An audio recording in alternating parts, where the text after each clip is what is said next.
आज आपण बनवतो उन्हाळ्यामध्ये पोटाला थंडावा देणारी बर्फी. त्यासाठी 1 वाटी मूग डाळ स्वच्छ कॉटनच्या कपड्याने पुसून एका कढईमध्ये टाकून 3 ते 4 मिनिटं व्यवस्थित कमी गॅसवरती भाजून घ्यायची. त्यानंतर डाळ एका ताटामध्ये काढून घ्यायची. थंड होईपर्यंत एका मिक्सरच्या भांड्यामध्ये पाऊण वाटी खडी साखर घ्यायची. ही खडी साखर शरीरासाठी थंड असते, त्यामुळे ही साखर वापरायची. मिक्सरच्या भांड्यामध्ये याला वाटून घ्यायची, म्हणजे बरोबर ही 1 वाटी एवढी बनून तयार होते. आता त्याच मिक्सरच्या भांड्यामध्ये आपली थंड झालेली डाळसुद्धा वाटून घ्यायची. त्यानंतर लगेच गॅसवरती कढई गरम करायला ठेवायची आणि त्याच्यामध्ये 4 चमचे एवढं तूप टाकून घ्यायचे.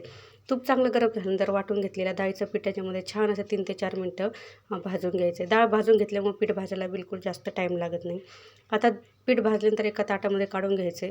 त्याच कढईमध्ये वाटून घेतलेली 1 वाटी साखर, अर्धी वाटी पाणी टाकून व्यवस्थित मिक्स करून घ्यायचे. आता साखर बारीक वाटून घेतल्यामुळे याला पाक वगैरे करायची काही गरज लागत नाही. येलो फूड कलर टाकून घेतलेला आहे थोडासा. लगेच आपल्याला भाजून घेतलेलं डाळीचं पीठसुद्धा टाकून मिक्स करायचं आहे. आता मिश्रण कढई सोडायला लागलेलं आहे. लगेच आपल्याला एखाद्या प्लेटेला तेल किंवा तूप लावून घेतले, त्याच्यात काढून घ्यायचे. थोडा वेळ सेट झाल्यानंतर ज्या आकारात पाहिजे त्या आकारात कट करून घ्यायचे.